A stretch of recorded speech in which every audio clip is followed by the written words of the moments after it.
Hello guys, இன்றைக்கி பருப்பு உருண்டை குழம்பு எப்படி பண்ணலான்னு பார்க்கலாமா? ஃபஸ்ட்டு ஒரு கப் அளவு கடலைப்பருப்பு, துவரம் பருப்பு, கொஞ்சமாக சோம்பு, ஒரு வரமிளகாய் போட்டு நல்லா 2 மணி நேரம் ஊற வச்சாச்சு.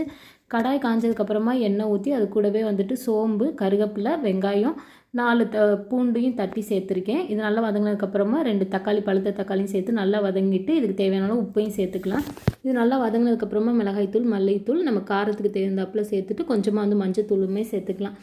சேர்த்துட்டு தண்ணி நல்லா ஊற்றி நல்லா கொதிக்க விட்டுறலாம். கொதிச்சிட்ருக்க கேப்பில் நம்ம ஊற வச்சுருக்கதை அரைச்சி எடுத்துக்கலாம். இடையில ஒரு லெமன் சைஸ் அளவு புளியுமே நான் கரைச்சி சேர்த்துருக்கேன். இதை ரொம்ப அரைக்காமல் குறப்பாக அரைச்சி நம்ம எடுத்துக்கலாம். கொஞ்சமாக உப்பு, சின்ன வெங்காயம் இதெல்லாம் கட் பண்ணி சேர்த்து உருண்டை பிடிச்சி ஒரு ப்ரீ ஹீட் பண்ண இட்லி பாத்திரத்தில் நல்லா வேக வச்சு 5 நிமிஷத்துலேருந்து 10 நிமிஷம் வேக வச்சு எடுத்துக்கலாம். தேங்காய் அரைக்கிறதுக்கு பார்த்திங்கன்னா தேங்காய் ஒரு 4 முந்திரியும் சேர்த்துருக்கேன். ஸோ குழம்பு நல்லா கொதிச்சதுக்கப்புறமா இதுவும் 10 மினிட்ஸில் வெந்துடும். நம்ம உருண்டை பிடிச்சி வச்சுருக்கதையும் குழம்புல சேர்த்து நம்ம அரைச்சி வச்சுருக்கதையும் இதில் ஆட் பண்ணோம்னா சூப்பரான